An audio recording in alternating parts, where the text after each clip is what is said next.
감사할 때 하늘 가는 밝은 길이 열린다. 우리 같이 한번 해보겠습니다. 시작. 감사할 때 하늘 가는 밝은 길이 열린다. 아멘. 우리의 삶에서 우리는 억울한 일을 만나거나 낭패를 당할 때가 있습니다. 그리고 참 아주 그런 상황이 되면 아주 괴롭죠. 기도를 해도 기도가 잘 안 되고 막히고, 이 고통 중에 특별한 고통이 뭐냐? 억울한 고통이 있어요. 억울한 고통. 여러 가지 고통들 중에 억울한 고통이 있는데, 하지 않은 말을 했다고 하고 하지 않은 일을 했다고 하면 참 사람 미치고 팔짝 뛰고 한장할 노릇입니다. 속된 말로. 그래서 사람들은 그것을 이기지 못해가지고 죽음으로 자신의 결백을 증명하고 싶은 충동을 받기도 합니다. 그래서 우리 믿는 사람들이 그런 일을 당할 때, 그렇게 억울한 일을 당할 때 스스로를 변호하고 문제를 바로잡으려고 애쓰는 것은 잘못된 것은 아니에요. 누구든지 억울한 일을 당하거나 하면 당장 해명하여 가서 사실을 밝히고 영수증을 보여주고 또 나에게 억울한 일을 저지른 사람에게 좀 대갚아 주려고 하는 그런 마음도 생기는 것은 인지상정입니다. 그런데 이 억울한 일을 당하고 괴롭다고 해서 조급하고 서두르고 격동하는 마음을 가지고 행동을 마구잡이로 하면 문제는 더 꼬이고 복잡해집니다. 더 큰 오해를 일으키고 여러 인간관계가 파손되고 깨어지는 위기를 맞이하게 됩니다. 그때 우리가 살 길은 사람 만날 거 없습니다. 제가 볼 때는 주님께 찬양하고 감사하고 그거밖에 없어요. 억울할 때 주님을 찬양하고 감사하면 그때 신묘막측하게 우리에게는요 신랄 같은 희망의 끈이 하늘에서 내려오는 것을 느낄 때가 있습니다. 인간적인 상식으로는 도저히 이해가 되지 않지만 정말 억울하고 기막힌 상황에서 감사하고 찬양할 때 우리는 그 희망의 끈을 우리는 보게 되고 잡을 수가 있습니다. 욥이 그랬습니다. 하루아침에 자기가 그렇게 동방에서 거부이고 모든 그 거대한 재산을 다 가지고 있었는데 하루아침에 영문도 없이 다 날아갔어요. 그때 욥이 그랬습니다. 욥이 뭐라 그랬죠? 가로되 내가 모태에서 적신이 나와 싸운즉 또한 적신이 그리로 돌아가올지라. 이게 무슨 말입니까? 내가 빈손 들고 왔고 또 빈손 들고 갈 것이다. 주신 자도 여호와시요 취하신 자도 여호와이시니 여호와의 이름이 찬송을 받을지니이다. 욥은 사실 억울했어요. 이게 무슨 영물인데 하루아침에 그 거대한 재산들이 다 눈앞에서 백주에 그냥 사라지고 꺼지고, 근데 거기서 자기 영혼이 살아나려면 찬양하는 것밖에 없다는 사실을 알았습니다. 욥은 하나님을 높이는 것 밖에 다른 대안이 없다는 것을 알았습니다. 그리고 자기가 갈 때 아무것도 가져가지 못한다. 그리고 욕심을 내려놓으며 하나님께 있는 힘을 다해서 찬양을 올리는 겁니다. 감사와 찬양을 하면 격동하는 우리의 마음이 가라앉게 되고 이어서 하나님의 위로와 모든 지각에 뛰어난 하나님의 평강이 자리를 잡게 됩니다. 그리고 그 시간부터 하나님은 일하시는 것입니다. 오늘 우리 본문 말씀 우리가 단순하게 읽었지만 한번 이 본문을 읽었을 때의 다윗의 심정이에요. 다윗이 지금 자기 조국인 이스라엘 땅에서 자기 장인인 사울 왕에게 쫓기다가 더 이상 도망갈 데가 없어가지고 옆나라 블레셋으로 도망을 가고 그곳에서 임시 거처를 마련해서 살고 있을 때에 어느 날 자기의 정체가 탄로납니다. 그래서 그 순간을 벗어나기 위해 다윗은 미친 사람 행세를 하고 겨우 목숨을 연명하여 빠져나온 직후에 이 시편을 하나님께 올린 겁니다. 그 시편을 적을 때 내가 이렇게까지라도 해서 내가 구차하게 살아야 되나? 죽고 말지! 라고 할 수밖에 없는 다윗의 심정을 한번 생각해 보시기 바랍니다. 얼마나 억울하고 기가 막히고 코가 막히고 다 막히는 일이에요. 그때 다윗은 하나님께 그 어려운 지경에 찬양을 하나님께 시작했습니다. 이 시편 34편은 바로 그런 다윗의 심정을 헤아리고 다시 한번 읽으시면 너무나도 은혜가 되는 말씀입니다. 그래서 1절에 보니까 아까 우리가 읽었지만 내가 여호와를 항상 송축하며 내 입술로 항상 주를 찬양하리이다. 여기까지만 보세요. 처음에 다윗이 무슨 마음인가를 우리가 읽을 수가 있어요. 찬양하려고 하는데 쉽게 입이 떨어지지 않고 하고 싶은 마음이 없어요. 눈에서는 억울함의 눈물이 흘러내리고 전혀 감사하고 싶지 않을 때 찬양하고 싶지 않고 오히려 불평과 원망이 내 마음속에 계속해서 먹구름같이 밀려 들어올 때 다윗은 있는 힘을 다해서 의지를 다해서 내가 여호와를 항상 송축하며 함께 시작. 내 입술로 항상 주를 찬양하리이다. 내 입술로만이라도 하겠다는 겁니다. 입술로라도 우리가 우리에게 다가오는 괴로움과 억울함은요 수동태예요. 수동태.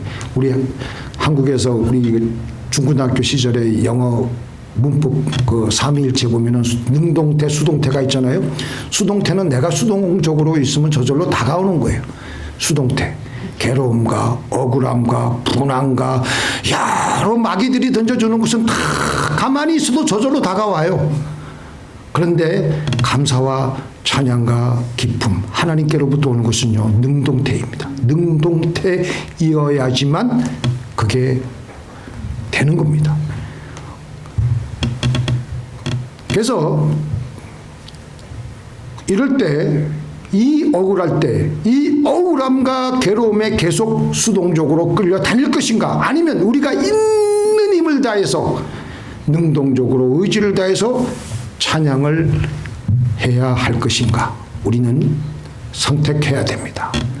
찬양은 능동태이기 때문에, 감사는 능동태이기 때문에, 기쁨은 능동태이기 때문에 다윗은 여기서 있는 힘을 다해서 하나님께 감사하기로 했습니다. 눈에서는 억울함의 눈물이 줄줄줄줄 흘러나오고 안에서는 속이 썩어내리는 그런 아픔이 있을 때에도 그는 있는 힘을 다해서 하나님께 감사와 찬양을 했습니다. 마태복음 22장 37절에 이런 말씀이 있습니다. 예수께서 이르시되 시작. 내 마음을 다하고 목숨을 다하고 뜻을 다하여 주 너의 하나님을 사랑하라 하셨으니, 하나님을 사랑하는 것은요 그냥 흘러가는 대로 자연스럽게 되는 게 아니에요. 우리가 우리의 본성과 우리의 환경을 거슬러서 올라가는 길이기 때문에 우리가 능동적으로 능동태를 발휘해서 온 우리의 마음을 다하고 목숨을 다하고 성품을 다하고 뜻을 다해서 하나님을 사랑해야 됩니다. 그렇게 예수님은 우리에게 명령하셨어요. 하나님을 사랑하는 마음은 사실 감정적으로 전혀 없지만 능동적으로 있는 힘을 다 내어서 사랑하는 것입니다. 다윗은 여기서 하나님께 있는 힘을 다해서 찬양하기 시작하는 거예요. 억울한 상황 속에서도 찬양하니까 우리가 찬양하면요, 뭐가 있냐면 내 영혼이 저 천상의 높은 곳으로 서서히 비행기가 LA 공항에서 올라가지고 이륙해가지고 태평양 바다를 향해서 가듯이 서서히 그냥 올라가는 겁니다. 올라갑니다. 사실 우리는요, 엄밀하게 보면 빌리그레암 목사님이 한번 그랬던 것 같아요. 우리는 이 세상 감옥에서 저마다 살아가고 있다. 욕심의 감옥에서, 죄의 감옥에서, 시기와 질투의 감옥에서, 미움의 감옥에서 갇혀서 답답한 고통을 겪으며 살아가고 있는 겁니다. 아까도 제가 말씀드렸듯이 슬픔과 괴로움은 수동태이기 때문에 가만히 있어도 그게 우리에게 몰려들어서 우리를 옥죄이고 고통을 가져다 주면서 우리는 그 속에서 우리는 살아가고 있습니다. 그런데 우리가 있는 힘을 다해서 하나님께 감사하고 찬양하면 나를 묶고 있는 그런 여러 감정들의 감옥에서 우리는 빠져나오게 됩니다. 찬양하고 찬양하면 내 마음에 여러 마음의 상처들의 검은 구름을 빠져나오게 되고 나를 힘들게 하고 있는 문제의 비바람도 빠져나오게 되고 계속 찬양하며 계속해서 올라가므로 마침내 이제는 한 번은 여러분들 한번 생각해 보세요. LA 공항에서 비행기를 이제 탔습니다. 요즘 비행기 사고가 좀 많아서 좀 위태위태하지만 그래도 비행기를 타고 올라가면 저 상공까지 올라가면 밑에 야 저기가 내가 살았댔구나. 그 살았던데 완전히 뭐 성냥개 뭐 그냥 아주 그냥 조그만 알갱이밖에 안 되잖아요. 우리가 살고 있는 내가 저런 데서 뭐 내가 저렇게 뭘 내가 얻겠다고 저렇게 욕심을 가지고 저렇게 살았나. 근데 저거 그냥 자기 자신을 객관적으로 보게 되고 거기서 그 욕심에서 빠져나오게 되는 것을 우리는 느끼게 됩니다. 계속해서 찬양하면 마침내 구름을 헤치고 올라가서 찬양하면은 마지막에는 남은 것은 밝은 해만 덩그러니 남아있는 것을 보게 됩니다. 그거까지 이르게 될 때 기쁨의 눈물이 활칵 쏟아지는 거예요. 그때부터 어느 순간인가 되면은 그게 바로 우리가 물이 100도가 돼야지 물이 보글보글 막 끓잖아요. 바로 그 순간입니다. 바로 그 순간을 2절에서 뭐라 그럽니까? 2절 내 영혼이 시작 내 영혼이 여호와를 자랑하리니. 자 여기서 이게 단순한 그냥 하나님 말씀 같지만 영혼이 자랑한다는 것은 내 영혼이 여호와를 하나님을 자랑한다는 것은 감정이 지금 부글부글 끓어올라서 이제는 상황은 전혀 바뀐 것이 없지만 기쁨의 물이 다윗의 영혼 속에 흘러 들어오기 시작했다는 것입니다. 그래서 얼굴에 기쁨의 빛이 나게 되고 감격의 눈물이 흘러 내려오는 것입니다. 5절에 보니까 저희가 주를 앙망하고 광채를 입었으니 그 얼굴이 영영이 부끄럽지 아니하리로다. 얼굴에 기쁨의 빛이 나오는 거예요. 이것은 우리가 알 수 있습니다. 여러분들 아침에 우리가 만났을 때 그분이 지금 기쁜지 안 기쁜지 말 안 해도 우리는 얼굴 빛을 보면 다 알 수 있잖아요.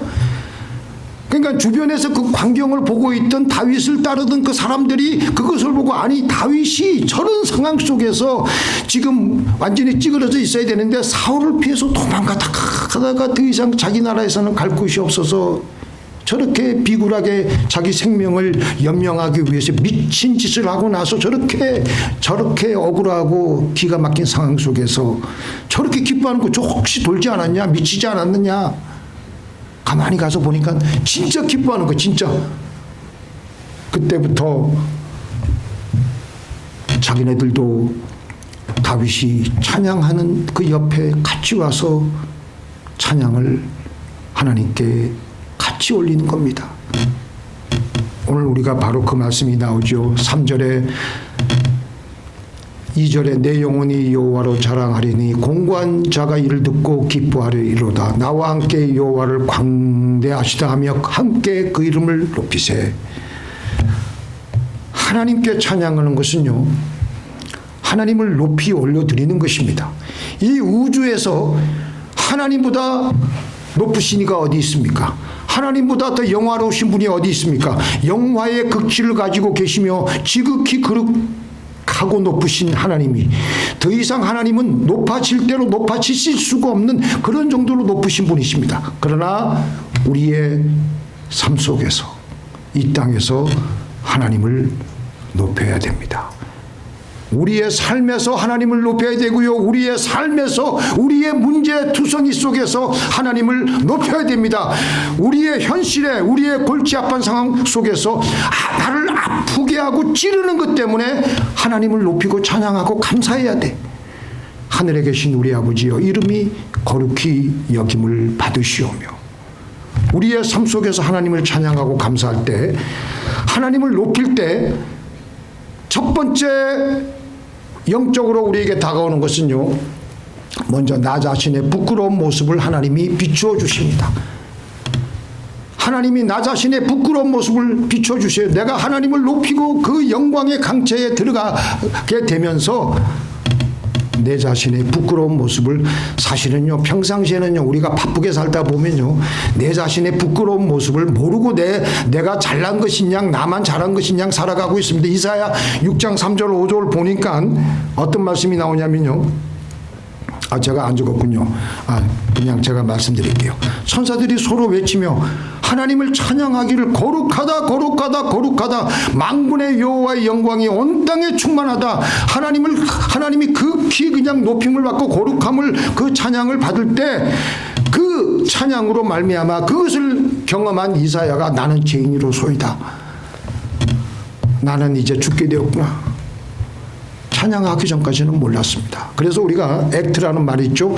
adoration, confession, thanksgiving, 그리고 supplication인데, 하나님을 찬양하고 나서 비로소 우리는 내 죄를 발견하게 되고 회개하게 되고 고백을 해야 되는 겁니다.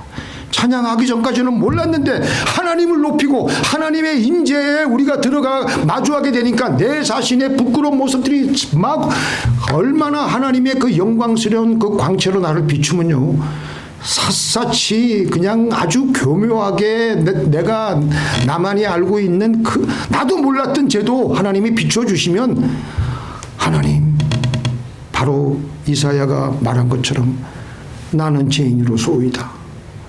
나같이 이렇게 끔찍한 흉측한 죄인이 또 어디 있을까? 우리가 그래서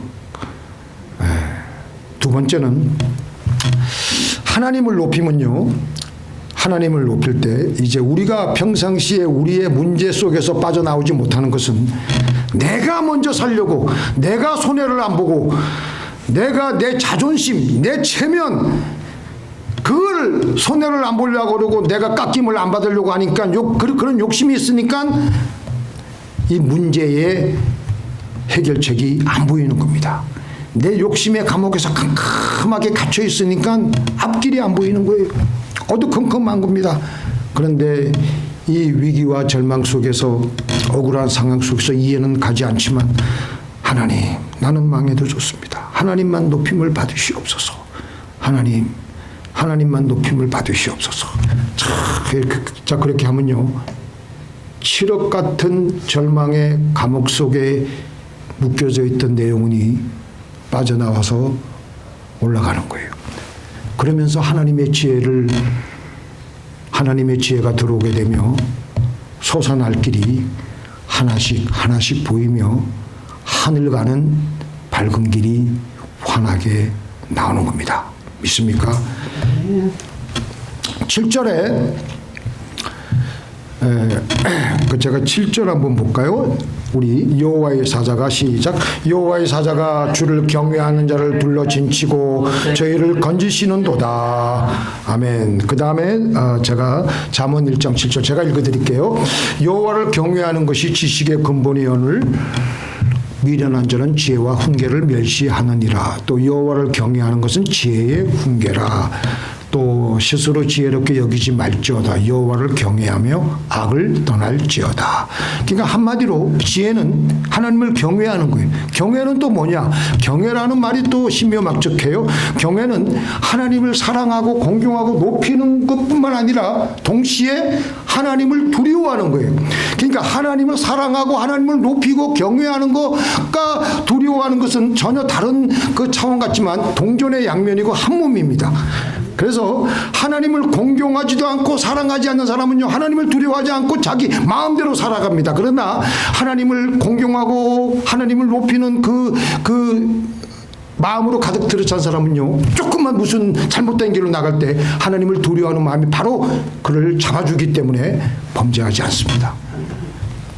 그래서 하나님을 높이고 하나님이 내 삶에서 높여지고 계심으로 어디에서나 나를 보고 계신 하나님을 의식하게 되니까 조금만 성질을 내어도 아이고 이거 하나님이 보고 계신데, 그래서 바로 전화를 하게 되고 화해를 하게 되고, 왜냐하면 하나님이 두렵기 때문에, 그 사람들이 두려운 게 아니라 하나님이 두렵기 때문에, 내 기도가 또 안 되기 때문에 바로 그냥 회개하고 바로 화해를 하는 겁니다. 그렇게 하는 것이 어떤 때는 이거 내가 이거 체면도 그렇고 억울하고 손해보는 것 같더라도 하나님께서 그렇게 하라고 하셨기 때문에 나는 망해도 좋습니다. 하나님만 잘 되면 좋습니다. 그게 바로 하나님을 경외하는 거예요. 근데 그렇게 하는 게 어떤 면에서는 좁은 길인데 또 모욕적일 수도 있고, 나는 완전히 콩가루가 되는 것 같은데, 나를 통하여서 하나님이 높임 받으면요, 내 삶을 하나님이 책임져 주십니다. 나는 손해를 보더라도, 나는 망하더라도 하나님만 높임 받았으면 받으면 좋겠습니다. 세례요한이 뭐라 그랬죠? 그는 시작. 그는 흥하여야 되겠고 나는 쇠하여야 하리라. 세례요한이 그랬어요. 자기에게로 그동안 온 사람들이 예수님께로 다 가니까 그 마음에 얼마나 있겠어요. 분하고 억울하고. 근데 그는 흥하여야 되겠고 나는 쇠하여야 하리라. 지금 한국 얘기를 조금 제가 하려고 그러는데, 한국에서 뭐 정치 얘기하지 말라 그러는데 저는 이제 사실대로만 얘기하기를 원합니다. 여러분들도 한국에서 벌어지고 있는 여러 계엄 직후에 벌어지고 있는 또 탄핵 일어나고, 그래서 일부 군 장성들이 처음에 계엄이 나고 이제 탄핵이 되고, 그런 상황 속에서 무슨 자기가 좀 살아야 되니까 그냥 주변에서 다가오는 압박에 의해 가지고 조작된 거짓말을 강요받을 때 거기에 굴복하고 조작된 증언을 하기 시작하며 갑자기 비상계엄이 내란으로 둔갑이 되고요. 지금 모든 게 다 드러나고 있지 않습니까? 그래서 지금 모든 상황이 뒤집혀지고 있는데, 내가 만약에 그 자리에, 만약에 그 상황 속에서 내가 그 특전사령관 자리에 내가 가 있더라면 나도 충분히 아이고 내가 살아야지, 그런 마음이 안 들겠어요? 근데 우리 믿는 사람들은 그 상황 속에서 하나님이 높임을 받으신다면, 하나님이 잘 되신다면 내가 망해도 좋습니다. 하나님이 원하시는 것이 무엇입니까? 하나님이 원하시는 것은 진실이지 않겠습니까? 그 진실만을 말하는 거예요. 내가 그냥 완전히 감옥에서 그냥 내란범으로 몰려가지고 죽으면 죽을지언정 하나님을 높이는 마음으로 사실 그대로 말을 하면 되는 거예요. 그랬더라면은 지금 그분은 지금쯤 마음이 아주 홀가분했을 거예요. 하나님을 높여드리며 하나님을 경외하며 하나님만을 두려워할 때, 그 다음에 우리에게 다가오는 축복은요, 세상이 두렵지 않습니다. 이것은 반비례예요. 근데 하나님을 경외하지 않고 하나님을 두려워하지 않으면요, 세상이 두려워가지고 밤잠 설칠 수밖에 없어요. 하나님을 경외하는 사업가는요, 경제 위기가 오더라도 끄떡없습니다. 왜냐하면 하나님만을 두려워하기 때문에, 하나님만을 그 영혼 속에, 그 빈 공간 속에 두려워하기 때문에 다른 두려움의 공간이 그 자리를 뺏을 수가 없어요. 그렇기 때문에 조금도 두렵지 않습니다.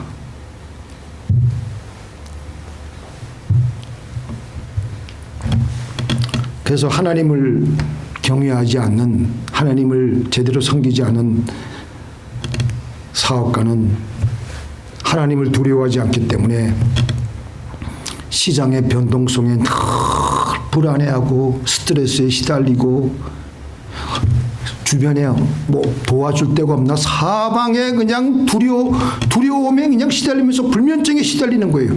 그런데 하나님을 두려워하면요, 세상 자체가 두렵지 않기 때문에 밤에 잘 때도 포근히 잘 자고 얼마나 좋습니까? 로마서 8장 28절 시작. 우리가 알거니와 하나님을 사랑하는 자 곧 그 뜻대로 부르심을 입은 자들에게는 모든 것이 합력하여 선을 이루느니라. 이거 믿으셔요? 이거 믿으셔야 돼요. 오늘 우리가 사도신경 고백하지 않았습니까?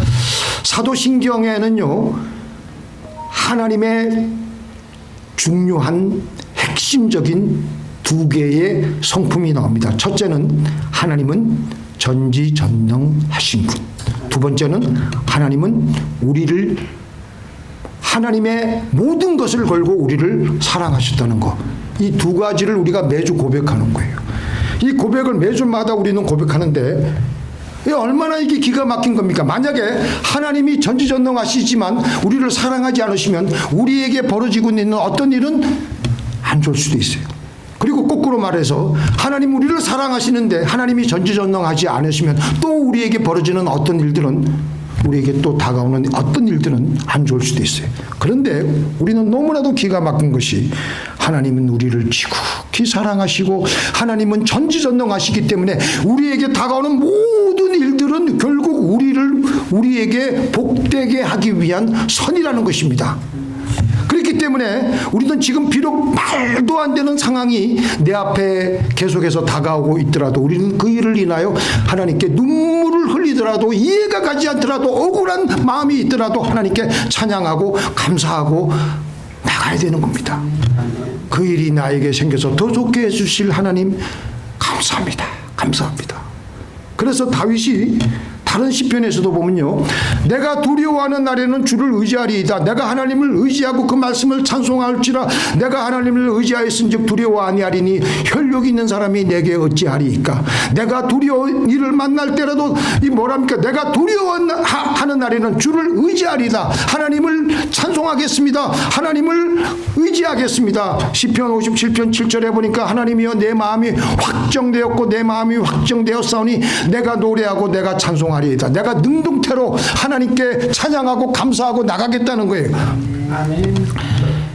그래서 우리에게 가장 좋은 기도는 감사하고 찬양으로 나가는 겁니다.